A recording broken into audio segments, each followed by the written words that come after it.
नमस्कार मेरे साथियों। तो आज मैं अवतार कोचिंग महनार के माध्यम से उनके द्वारा मैं कुछ विचारों को आपके सामने शेयर कर रहा हूं। मेरा एक ही उद्देश्य है कि समाज के पद दलित, गया गुजरा, जिसको समाज में अस्पृश्य के नजरों से देखा जाता है, अछूत के नजरों से देखा जाता है, अनटचेबल कास्ट के नजरों से देखा जाता है, जिसको समाज में सम्मान की नजरिया से नहीं देखा जाता है, ऐसे हाशिए पर चढ़े समाज को वास्तविकता से रूबरू कराने का कोशिश करूंगा और चाहूंगा कि मेरे विचारों को एक्सेप्ट करे, मेरे विचारों में जो भी कमियां हो उसको ढूंढने की कोशिश करे और अच्छा लगे तो इन विचारों से प्रेरित हो और हमारे पूर्वजों भीमराव अंबेडकर, ज्योतिबा फुले और पेरियार, ललाई सिंह यादव, कांशीराम, इन तमाम पौधा जो हमारे पूर्वजों को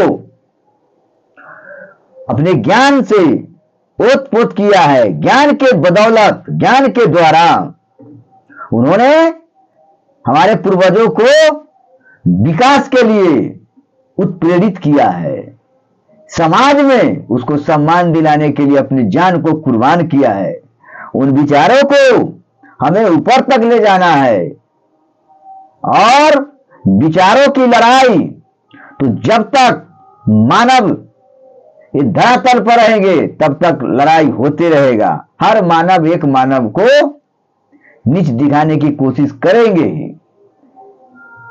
क्योंकि हमारा समाज जो है एक वंश का नहीं है, कई वंशों का सम्मिश्रण समाज है, कई भाषाओं का सम्मिश्रण समाज है, कितने विचारों का समावेशी समाज है।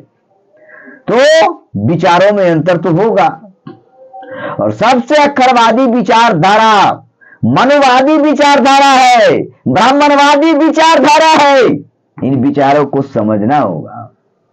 इस विचार के कारण ही समाज में ऊंच नीच भेदभाव आज तक चलते आ रहा है।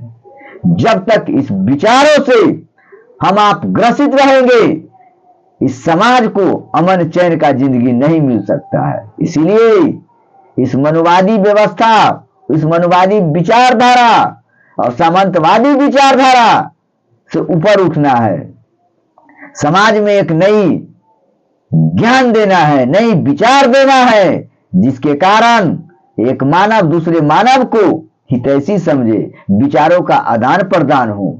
जब तक विचारों का आदान प्रदान खुल करके नहीं होगा तब तक हमारा समाज विकास नहीं कर सकता है। तो आज चलिए मैं उसी मनवादी की विचारधारा के कारण एक जाति को कितना सताया गया, एक जाति क्या कहे, कितने जातियों को आज तक समाज में कोई मान सम्मान के नजरिया से नहीं देखा जाता है, अछूतों के नजर से देखा जाता है। किसी प्रकार के जानवर हो उससे नहीं छुआछूत होता है, लेकिन मानव मानव से घृणा कर देता है।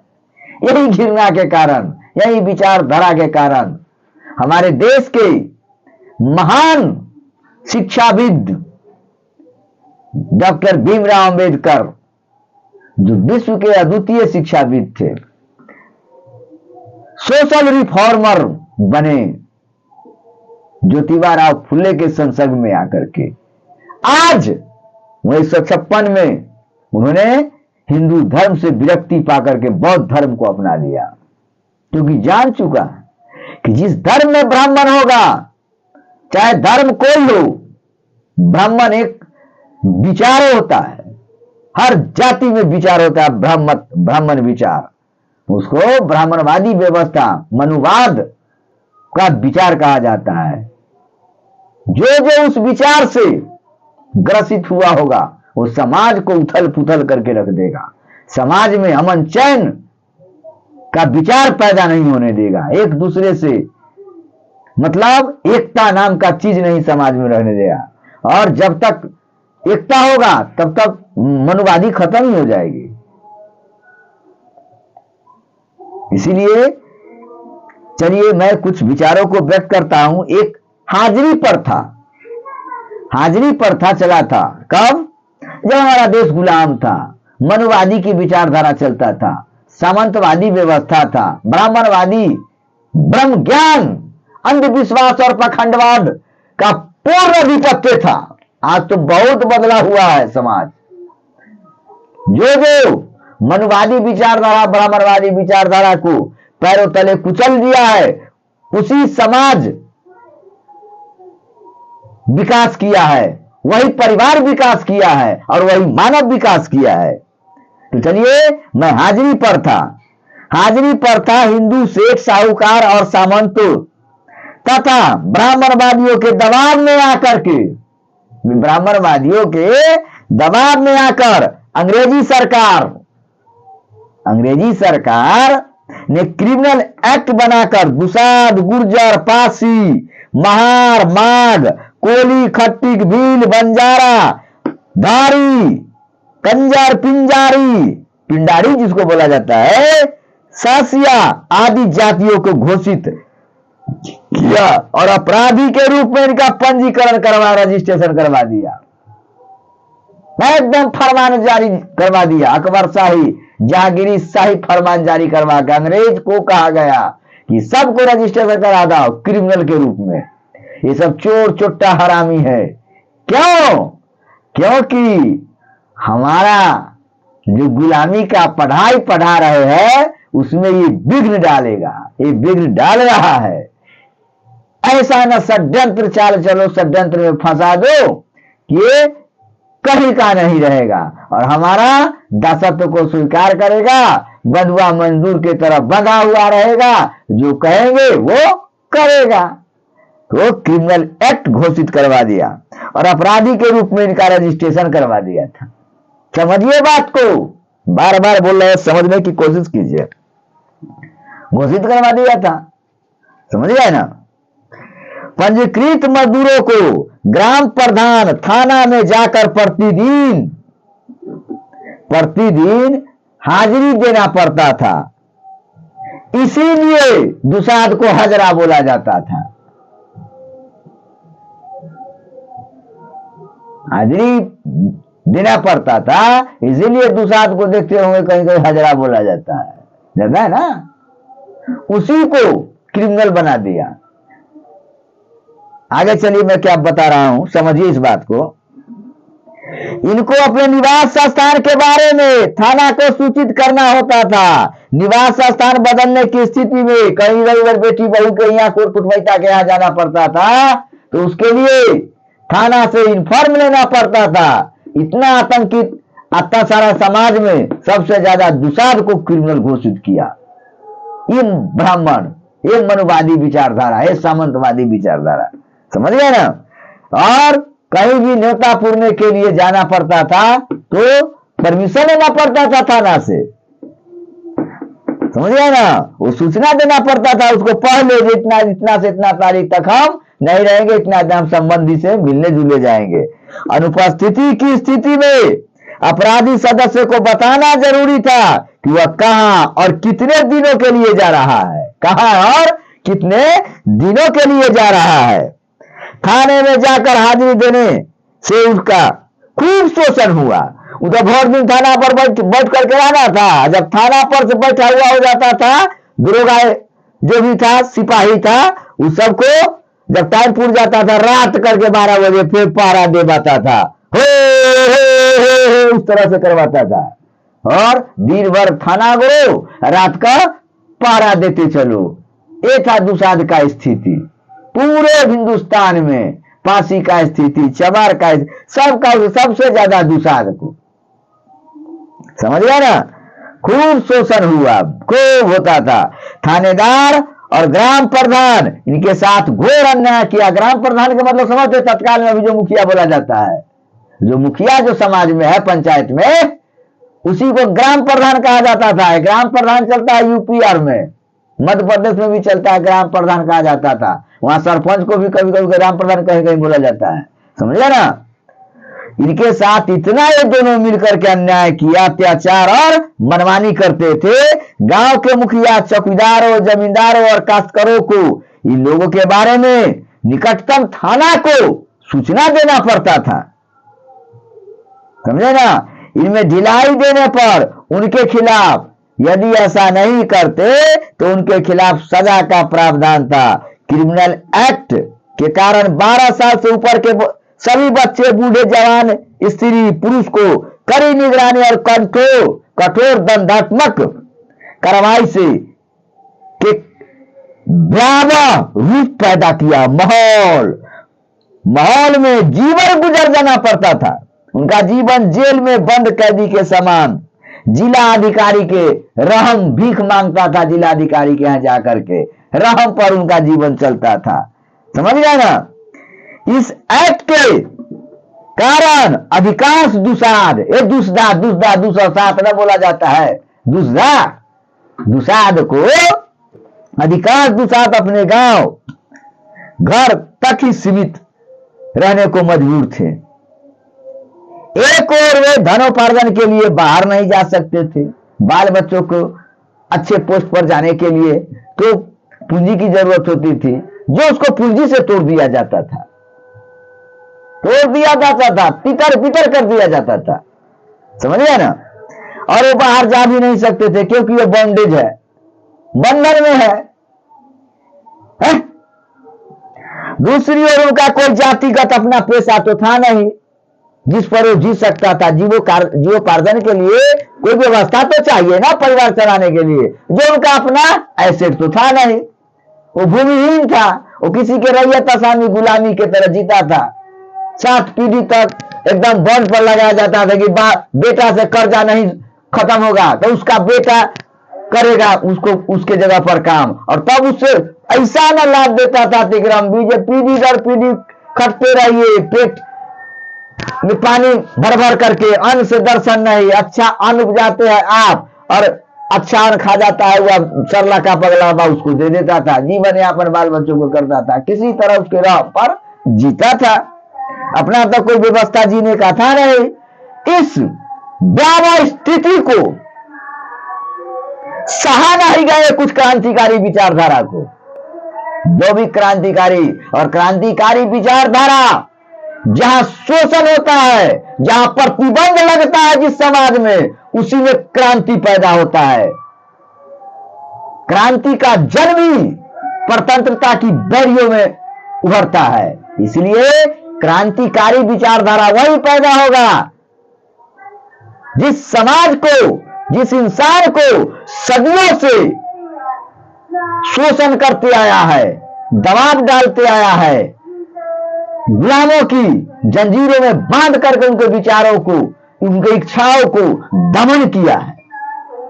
वहीं से स्वतंत्रता की शुरुआत होती है। स्वतंत्र होने के लिए मन ललायित हो उठता है, क्रांति पैदा हो जाता है।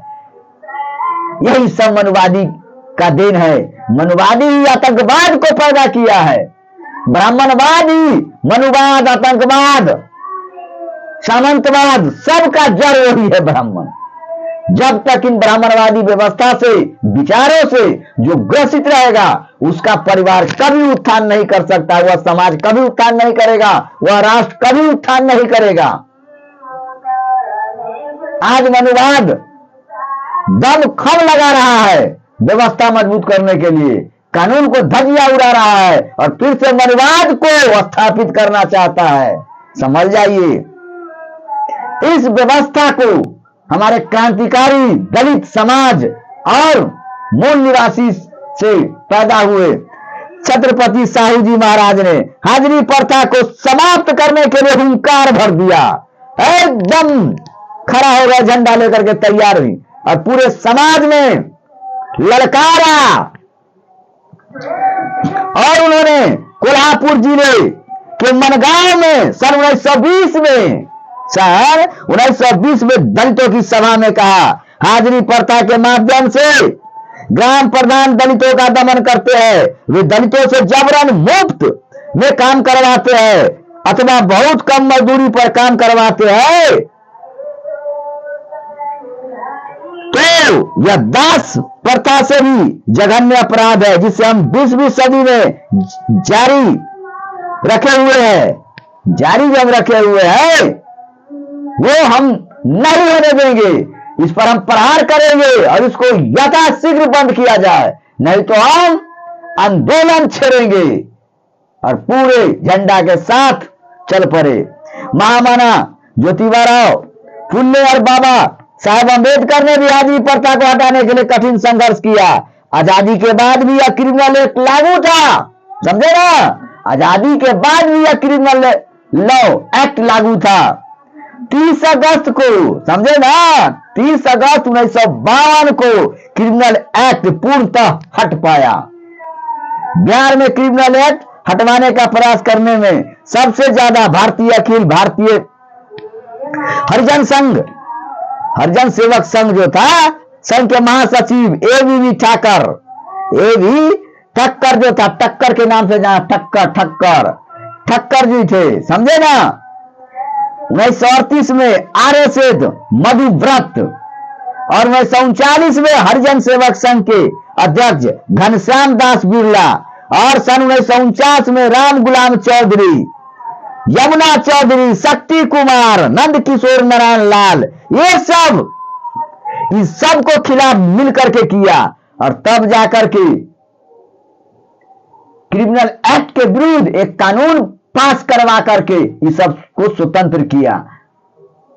कन्या खतरा डिग्रेड था मनुवादी ब्राह्मणवादी, इस सारा को मिल जाए तो दिन दहाड़े काट दो, खत्म कर दो, इसको दूरा पर टपने दो। सांप को पोस करके पाल करके रखोगे वो ठीक है, लेकिन इसको नहीं। इसको दरवाजा पर, जो जिसके दरवाजा पर जाएगा उसका वंश खत्म है, इतिहास पार है। ये पूरे हिंदुस्तान का अंतिम विष है। समाज को तोड़ मतोड़ और बर्बाद करने का, पीढ़ी दर पीढ़ी रीढ़ को खत्म करने का सबसे बड़ा फादर ऑफ यही है, फादर ऑफ नेशन। सबसे बड़ा बड़का बाप जनक है। इसको खत्म करो, इस विष को खत्म करो हर हाल में, समझिए ना। ये ताश नाश कर दिया, जिंदगी के सारा सुख चैन छीन लिया। कितने कठिन परिश्रम के बल पर एक मजदूरी अपने पुत्र को जन्म देता है ताकि हमारा जीवन आनंदमय, उस आनंद के उस सपना को चकनाचूर कर देता है। इसीलिए इस मनुवादी व्यवस्था को किसी भी कीमत पर रहने नहीं दो, हर हाल में हटाओ। हमें जाति पाति से भेदभाव नहीं है, किसी जाति और मजहब से मुझे दुश्मनी नहीं है। मेरा मकसद एक ही है कि हर आदमी स्वतंत्र होना चाहिए, अपने स्वतंत्रता के अधिकार को समझना चाहिए, विचार में अपने विचारों को स्वतंत्र पूर्वक व्यक्त कर सके और संसार में अमन चैन की जिंदगी जी सके। सबसे ज्यादा मनुवादी व्यवस्था जकड़ा हुआ है किसमें? ये 3 जातियां में, राजपूत, कास्ट, ब्राह्मण, जो वैश्य, और वैश्य में भी 100% है, उसमें भी पूरा वैश्य समाज में भरा पड़ा है। जहां जहां है इस नस्ल का सबको खराब किया है, सबसे ज्यादा यही सब प्रभावित है। आदमी देखिए ना, धर्म प्रचार कर रहा है, नहीं करता है, नहीं देखते हैं, कुछ ना कुछ लेकर के आता है, एक पर एक जगूरा सब पैदा होता है, समझे ना, और इधर उधर घूम घूम करके प्रचार प्रसार धर्म को कर रहा है। तो चलिए मैं इसी के साथ अपना विचार को विराम देता हूं और चाहूंगा कि आप सब मेरे विचार से प्रभावित हो और आगे समाज को ले चले। जय हिंद, जय मनु निवास, जय भारत।